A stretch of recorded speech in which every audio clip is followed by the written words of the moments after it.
चुपचाप यहाँ पे खड़ी रहो। अब अगर तुम मछली की तरह चकराई ना तो कुछ ऐसा होगा कि सुबह तक में तुम पछताओगी। खड़े रहो चुपचाप।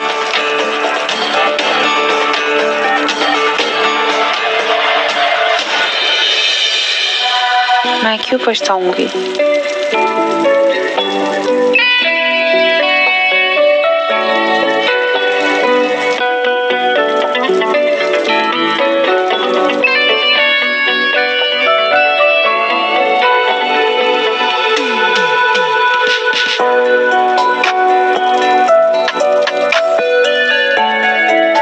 इसका नशा उतारने लाया था और ये मुझे ही अपनी नशीली आंखों से मदहोश कर रही है।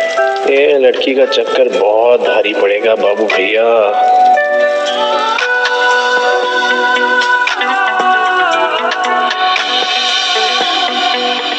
अगली सुबह जब कियारा ने बिस्तर पर करवट ली तो उसने वेद को अपने बगल में सोते हुए पाया। जैसे ही उसकी आंखें खुली उसे याद आया कि वो तो कल क्लब में थे और फिर उसने अपने कपड़े देखे और हैरान रह गई। कियारा याद करने की कोशिश करती रही लेकिन क्लब के बाद का हर पल उसके दिमाग से जैसे मिट गया हो। गुस्से और घबराहट के बीच उसकी नजर वेद पर पड़ी और बिना कुछ सोचे उसने वेद को जोर का किक मार दिया। क्या कर रही हो? रोज WWE खेलते हो क्या घर में?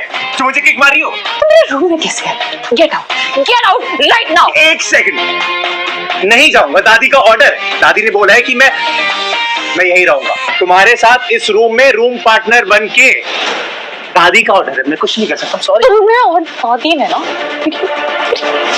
लाइफ फेल बना दी है। रेखा, सीमा। हेलो मैडम, अब कैसा लग रहा है आपको? कॉफी मंगाऊं आपके लिए? रात को तो आप बहुत नशे में थे। मैंने और रेखा ने बड़ी मुश्किल से आपके कपड़े चेंज किए थे। ओह गॉड, इसका मतलब मेड्स ने मेरे कपड़े चेंज किए। मैं बिना वजह जाने क्या क्या सोच बैठी और वेद ने तो मुझे छुआ तक नहीं। मैं ठीक हूँ, थैंक यू।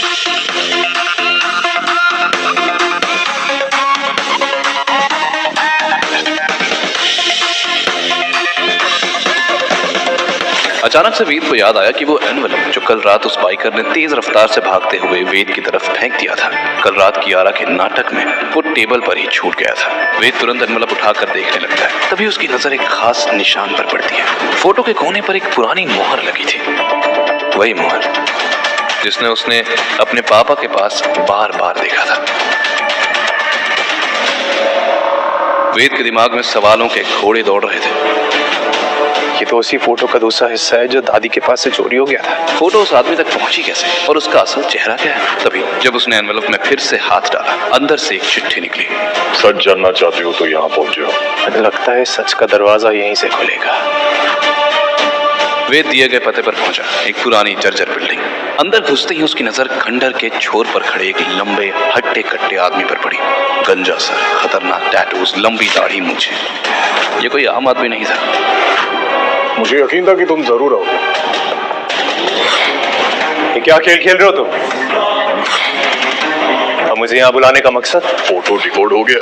वो शख्स वेद की तरफ पलटा। वेद जवाब का इंतजार करता रहा पर वो आदमी हाथ बांधकर चुपचाप खड़ा रहा। ये देखकर वेद का गुस्सा और भड़क उठा।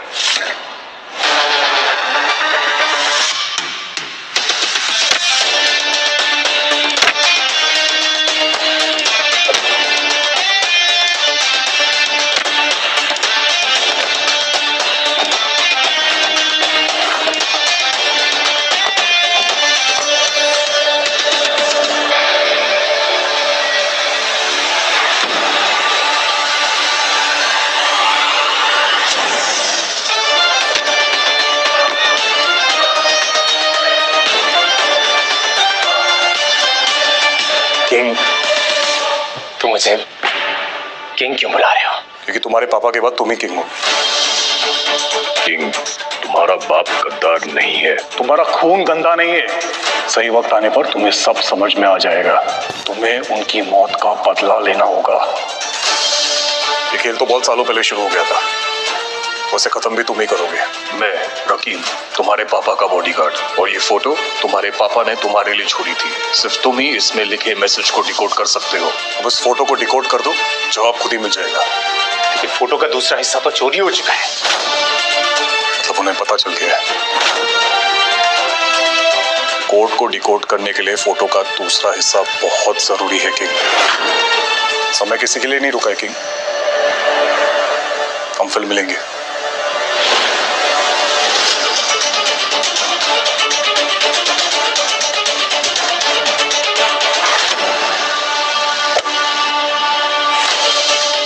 ये रकीम क्या वाकई लॉयल था या कोई दुश्मन? डैड आखिर कौन थे? क्या दादी भी रकीम को जानती हैं? अगर ये चाल भी है तो एक बात तो तय है, ये कोड सिर्फ मेरे लिए नहीं, उस मिस्ट्री मैन के लिए भी बहुत ज्यादा इंपॉर्टेंट है। कुछ देर बाद कियारा कंपनी पहुंची, मगर वेद की हरकतों से उसका मूड पूरी तरह खराब था। सीधे सीधे बता नहीं सकता था कि मेड्स ने कपड़े बदले। इडियट। कियारा ने लैपटॉप खोला तो देखा मिस्टर के का एक ईमेल आया हुआ था और उसके अंदर जो लिखा था वो देखकर कियारा की आंखें फटी की फटी रह गईं। आज 1 महीना होने वाला है, लेकिन तुम कंपनी के फ्रॉड्स को ढूंढ नहीं पाए। This is my last warning, find the traitor soon, वरना सब कुछ खत्म। Last warning. मैं और मेरी टीम पिछले 1 महीने से सब कुछ ट्राई कर चुके हैं। I don't know what to do. तभी उसके चाचा जी यशवंत राय साहब केबिन में दाखिल हुए। उनके हाथ में एक फाइल थी। कियारा, तुमने अभी तक ये डील साइन क्यों नहीं की? यू नो, मिसेस सब्बरवाल की ये डील हमारी कंपनी के लिए गेम चेंजर हो सकती है। गुड मॉर्निंग चाचा जी, प्लीज बैठिए ना।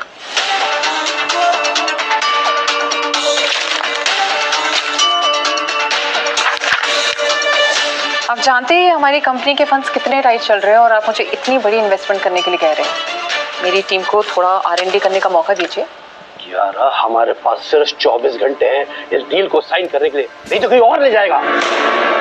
अगर तुमने ऐसा किया ना तो तुम कंपनी को डुबो कर ही छोड़ोगे।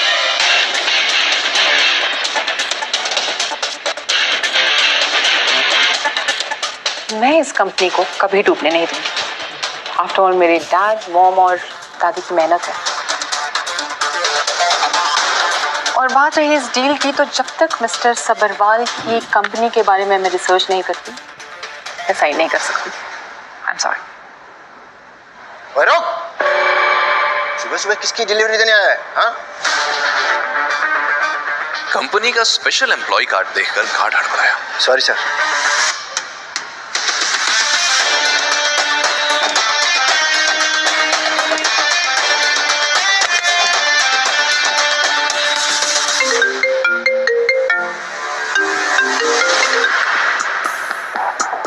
अपनी बीवी और दुनिया के सामने अपनी असली पहचान कबूल कर ले कि तू ही गद्दार का बेटा है, वरना हम क्या कर सकते हैं ये तुझे कुछ सेकंड्स में पता चल जाएगा।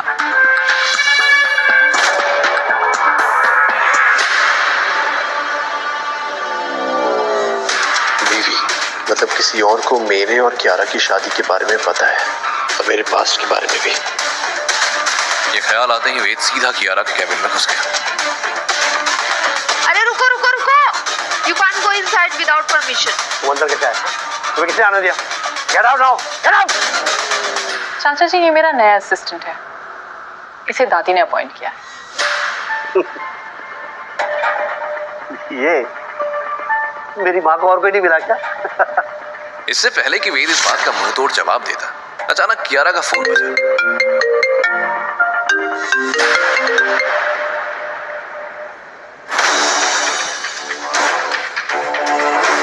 What? दादी का एक्सीडेंट? इस वक्त दादी का एक्सीडेंट? ये सब स्कॉलर का काम तो नहीं? अगर मैंने अपनी आइडेंटिटी नहीं बताई, क्या वो सच में दादी को नुकसान पहुंचा सकता है? और रॉक्स फैक्ट्री के पास क्या कर रही थी? अभी कहाँ है वो? Next trauma centre. Fine fine, I am coming. क्या सावित्री का एक्सीडेंट कोई साजिश है? रकीम ने वेद को किंग कहकर बुलाया। क्या सच में वेद करने वाला है रकीम पर भरोसा? और क्या वेद कियारा की ट्रेडर को ढूंढने में मदद कर पाएगा? क्या है उस चिट्ठी का राज? कियारा और वेद की ये तकरार क्या नया मोड़ लाने वाली है? जानने के लिए सुनते रहिए K4K।